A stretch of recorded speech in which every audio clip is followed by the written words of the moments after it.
नमस्कार, मी स्नेहल सेज किचनमध्ये तुम्हा सर्वांचं खूप मनापासून स्वागत। तर आज आपण चमचमीत अशी हिरव्या वाटाण्याची भाजी बनवणार आहोत।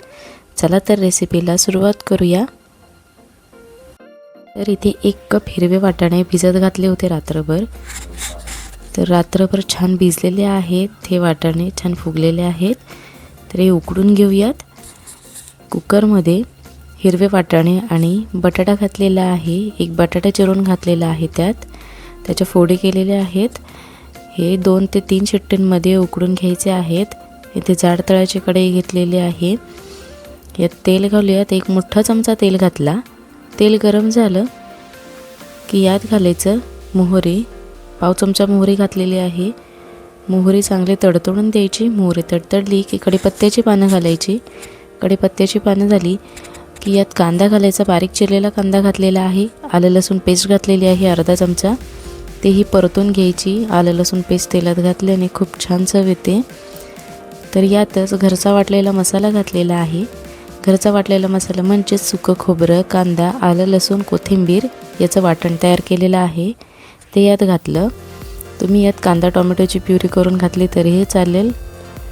लाल तिखट घातलेलं आहे। तिखटाचं प्रमाण तुम्ही तुमच्या आवडीनुसार थोडं कमी जास्त करू शकता। हळद घातलेली आहे पाव चमचा।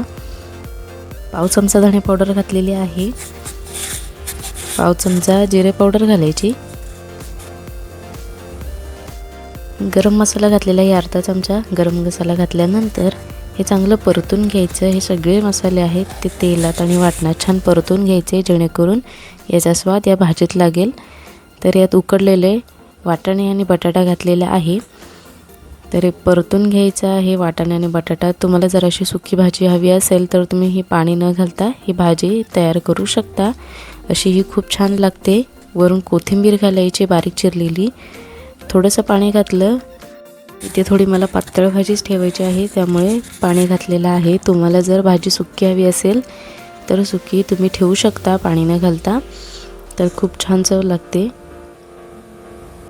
आता याला मध्यम आचेवर छान उकळी आली की यात चवीनुसार मीठ घालायचं। भाजी झाली तयार। ही भाजी तुम्ही नक्की ट्राय करून बघा, कशी वाटली ते कमेंट बॉक्समध्ये कळवा। ही रेसिपी आवडली असेल तर लाईक करा, शेअर करा, सबस्क्राईब करायला विसरू नका। भेटूया अशाच नवनवीन छान छान सोप्या रेसिपीमध्ये। तोपर्यंत धन्यवाद।